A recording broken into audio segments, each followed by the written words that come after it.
Hello, everyone. My name is Pritul, and I am currently freelancer, and I am here to take you through 5 myths in experimentation that basically stop you from running more experiments.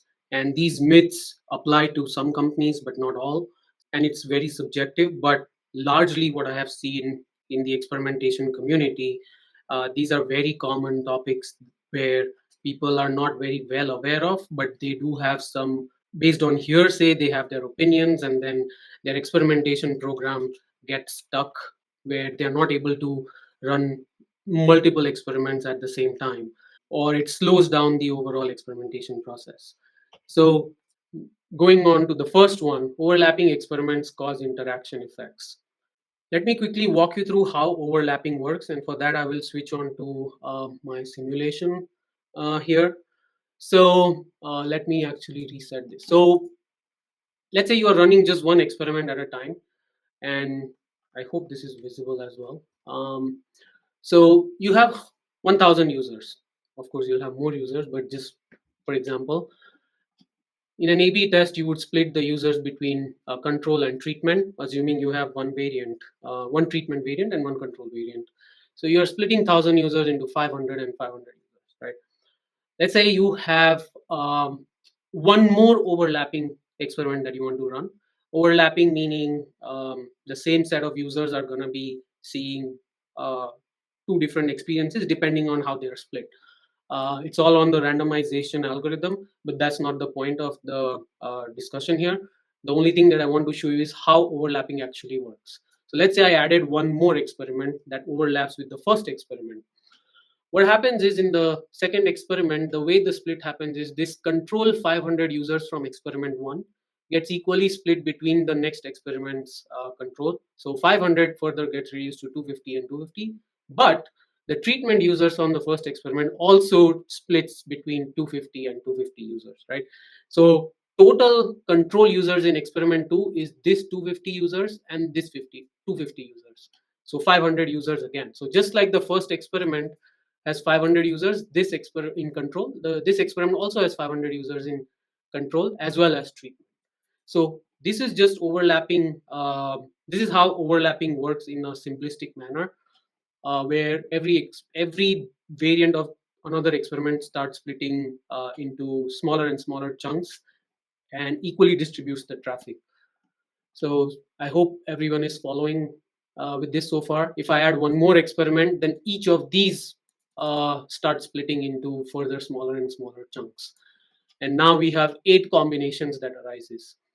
And if you go further, more and more, it keeps on increasing further and further, and each chunk is reducing the number of users.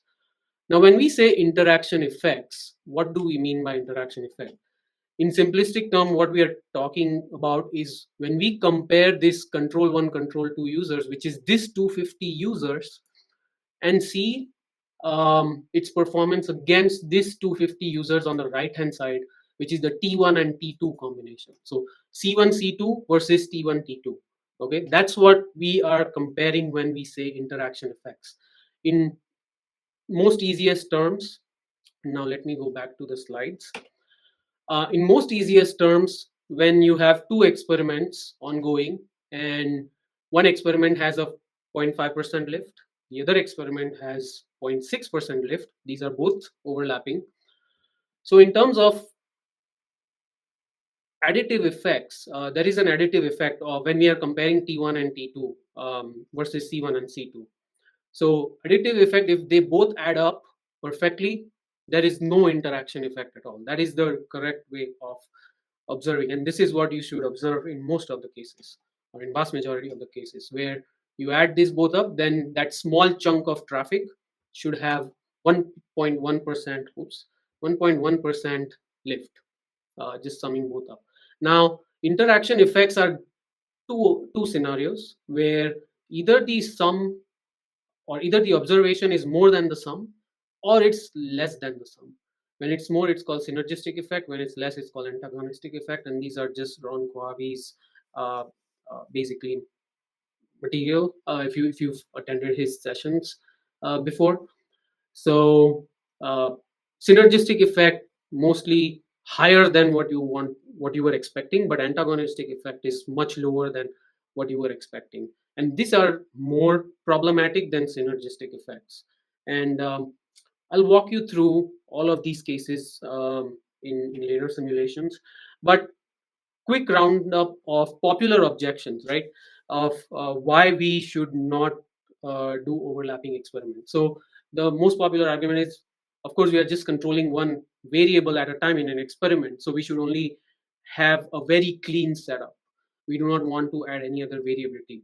Fair. That's absolutely true. That's what science tells us. The other objection is interaction effects mask true effects. As we saw in the previous slide, it can, because it could be synergistic or antagonistic. Successful treatments could be missed due to interference. So if there are some treatments that are really truly positive and interaction effects come into picture, it may actually lower its individual experiments lift itself. So what in a nutshell that belief says is, you may have low win rate. So you had a winner, but you probably had a winner, but because of this interaction, your winner went away and your overall win rate declined, which is fair argument.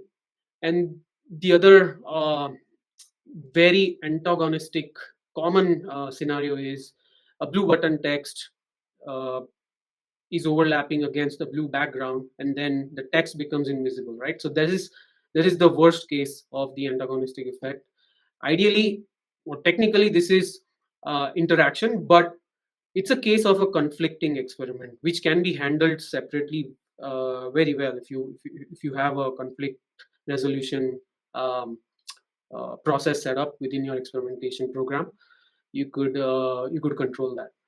But because of these objections, what most people end up doing is they either run sequential experiments or mutually exclusive experiments. Mutually exclusive experiments is, you have, let's say, a chunk of traffic, you just specifically carving out swim lanes, and you will only run one experiment at a time in one of the lanes. So like 20% or 25% of one swim lane, another 25%, so on and so forth, right? And within each swim lane, you could have one or multiple experiments running at a time. So that's the typical way of handling it. Now, I want to introduce you to, because I mentioned low win rates, I want to introduce you to a concept of false positive risk, which is also talked about Ron Kohavi a lot. And what false positive risk tells you is, in a nutshell, it's basically, if you run hundreds of experiments, there is still a chance that the winners that you found is not a true winner, right? And I will explain you through this example where, let's say, the null hypothesis is the coin is fair, meaning it has 50-50 chance of landing heads or tails. But when you did a run of 10 flips, you saw 8 heads. Now, that could be an extreme result, right? Or that is an extreme result that if you put through statistical methods and you got a p-value super low, that means a p-value, a true interpretation of p-value means, given the coin is truly fair, meaning it is conditioned on the null hypothesis itself, what is the chance of seeing this extreme result? That is the true interpretation. However, the way most people will interpret it is that there's a 95% or more than 95% chance that the coin is biased. So you're directly claiming that the coin is biased based on what the p-value tells you. Now, technically, that is the alternate hypothesis, but that's still not a guarantee. There's still, when you did that run, that was just a chance that you observed that run. The coin may still not be biased, but you don't know that, right? So there is, so the real interpretation is, what is this at the end, right? What is the chance when we say the coin is biased, but it is not?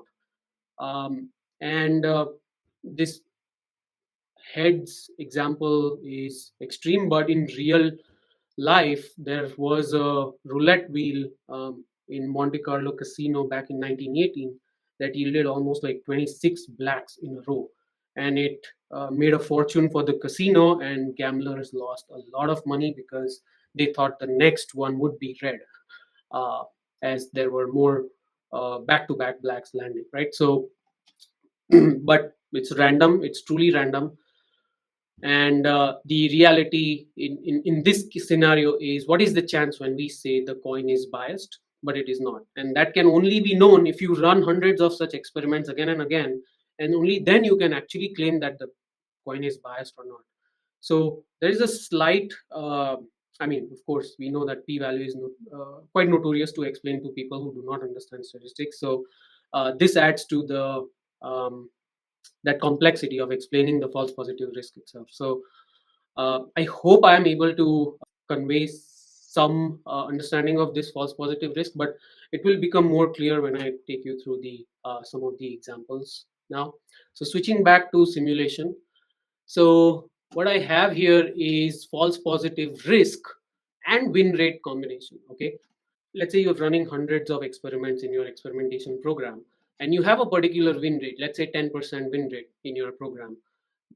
Even if you have 10% win rate, the false positive risk of those hundreds experiment is about 22%, meaning you've controlled each experiment or each finding for 5% false positive rate, but there is still some chance that within those winners that you found, about 20% of them may be false, right? So that's what this means. And but as you increase your win rate higher and higher, the false positive risk declines. And this is a very simple formula through Bayes' rule.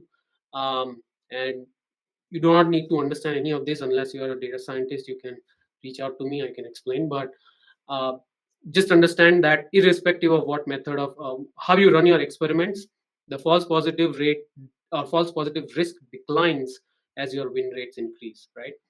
Now, remember, one of the objection was that you may find less winners in the experiment if you running overlapping experiments because of interactions.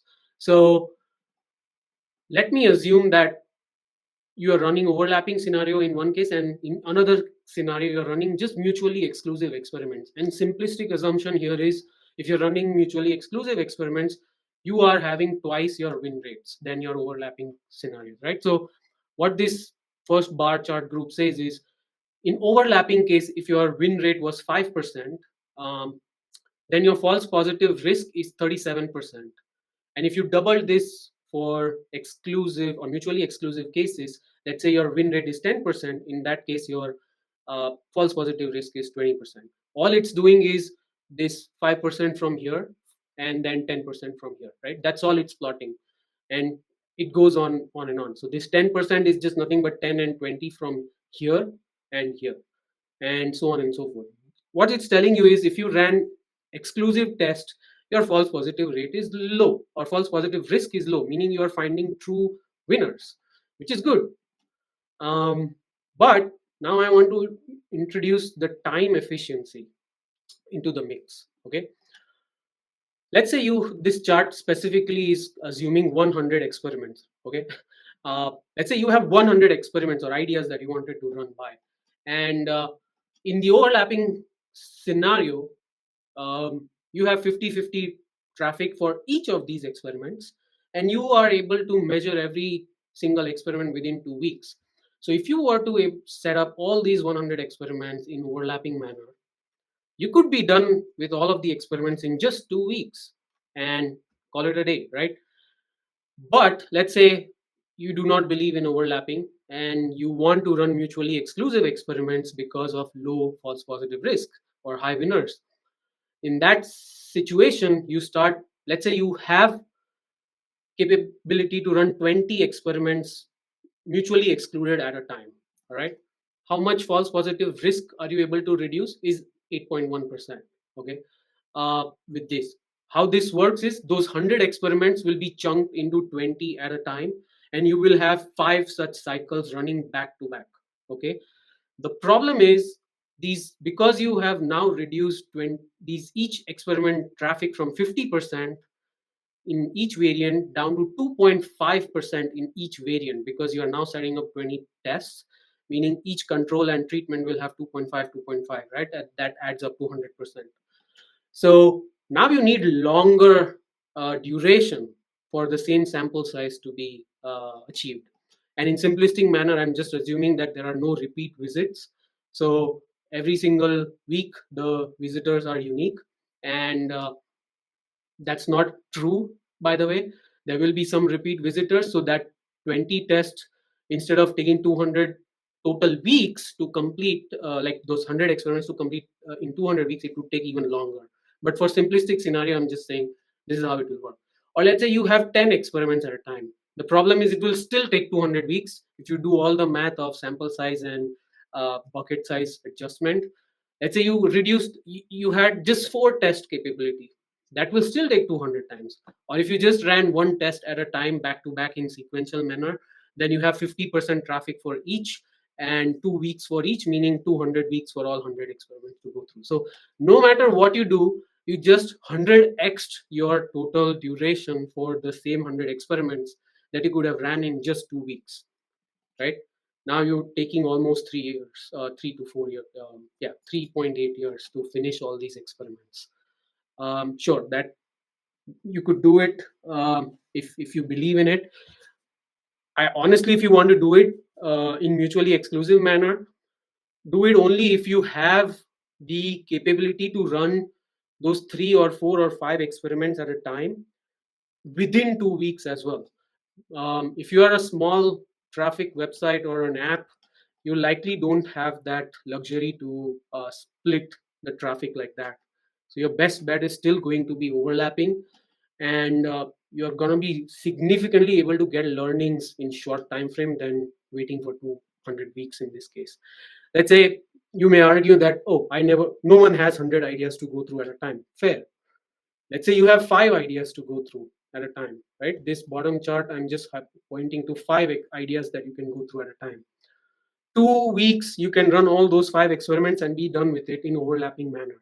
But if you were to choose in back-to-back fashion, it could take 10 weeks. Same thing, maybe 10 experiments you had, it takes 20 weeks. So it linearly scales depending on your MDE and sample size requirements. And your shortest amount of duration is always going to be overlapping manner. Sure, there are some cases where you may want to run overlapping experiments, which we can go through later. The other thing that I wanted to walk you through is the FPR reduction by win rate, right? So your argument would be, oh, I will have higher win rates because I'm not running overlapping experiments. How much higher you think you could go compared to overlapping scenario, right? If overlapping was at 1x, right, and it's 10% win rates, for example, how higher do you think your win rate could go if you ran in mutually exclusive or sequential fashion? 1.5 times would be an ideal situation, like an optimistic. Maybe 2 is also 2x. The winners is still optimistic, I would say. But anything beyond that is just unlikely to unrealistic, to be honest. So what this is showing is, as your win rates increase, your false positive risk also declines. But the chances of that happening is also really low. So you may be, as your best bet is somewhere around here, which is like this optimistic scenario that I have. So sure, you can run back to back experiments or mutually exclusive experiments, and you can reduce your false positive risk by 30%. But is that worth it, is the question that I want to ask, right? You can 1.5x or literally double your win rates, but your false positive risks does not decline linearly. It starts slowing down significantly after some point. So that's what I wanted to showcase over here. And one last uh, check that I wanted to show you is, I created a power analysis for this interaction effect, right? So let me just reset everything. Now, we had 2 experiments that were overlapping. The first one was 0.5% lift. The second one was 0.6% lift, right? And let's say there is no interaction effect at all, meaning uh, everything is additive, right? So no synergistic, no antagonistic effect, nothing. So your expected MDE was 1.1% for that small chunk of traffic, T1, T2 versus C1, C2. Actual effect is also 1.1, meaning that's well and good. Your power original calculation was 80% that you obviously require, that you planned for. And when you slice it down, you actually have higher power. Why? Because even though you've reduced the sample size in this segment, because that you're comparing C1, C2 versus T1, T2, the MDE has almost doubled here. So that really helps in increasing the power of your measurement of that small chunk. So power is not a problem when you are measuring the uh, when you're doing these checks. Let's say you have some antagonistic effect. Antagonistic effect means your MDE is expected is 1.1, but now because there is some negative effect starting to creep in, it's always going to be lower than that. Let's say you have 0.4% reduction in the negative direction, right? So instead of 1.1, you actually have now zero point 0.7 actual effect. Now the problem is because your overall effect that is reduced, your power has reduced to 50% instead of 80%. And the more this this this power reduction happens on all these different combinations, and it completely depends on what your original experiment power requirement was as well. So, and this is only true, by the way, if you have actually met your original experiment power itself. If you have not met that power requirement, none of this is going to be even valid at any point. So in order to do any of these calculations, you have to first ensure that your two experiments that you're comparing the interaction effects against both have achieved enough power itself. And as you see, you start slicing down, and for antagonistic effects, it's going to reduce and reduce and reduce. For the synergistic effect, I'm not as much concerned because if two experiments were supposed to meet this much lift and it's higher, you're likely to launch both of these experiments anyways in production. So when you launch these experiments in production, it's gonna still give you much higher impact, and that interaction effect will work out in your production traffic as well. So that's gonna give you that lift, positive lift. The problems are in the antagonistic cases, and antagonistic case, especially the ones that are conflicting experiments, you can very well avoid that upfront in the design stage itself. Let me go back to the slides. Let's say none of this convinces you yet. This is how your actual experiment in mutually exclusive fashion looks like. Okay, you have 4 experiments running and you have a huge backlog that's right there out there, and you want to test. People are waiting for one of the lanes to free up, and so that you can tie your next experiment in the mix. Excuse me. So this is what will end up stretching out your overall experiment duration and reduce the velocity of your program itself. All of these other factors that you have to consider, which I haven't even talked about, is the mutually exclusive experiments. If you want to run, make sure you are able to run within 2 weeks. If you have enough traffic, sure, you have some luxury to split your traffic into mutually exclusive chunks and still be able to done within 2 to 3 weeks time frame, to not elongate the overall experiment duration. I mean, overall testing those 100 experiments too long, right? The other thing is the affected traffic within the overlapping setting itself. Let's say the first experiment was landing page on home page traffic, right? You have ton of traffic coming over there, and it's above the fold. So huge number of people actually see the experiment. But let's say your other experiment overlapping is on a checkout page where only 10% of those homepage users actually go all the way to, right? So your affected traffic is only 10% of that 50% in that overlapping setting. So now your risk of interaction suddenly drops by a lot. So you should obviously consider how much traffic you are affecting within each experiments. Do they all have same start and stop dates? Likely not.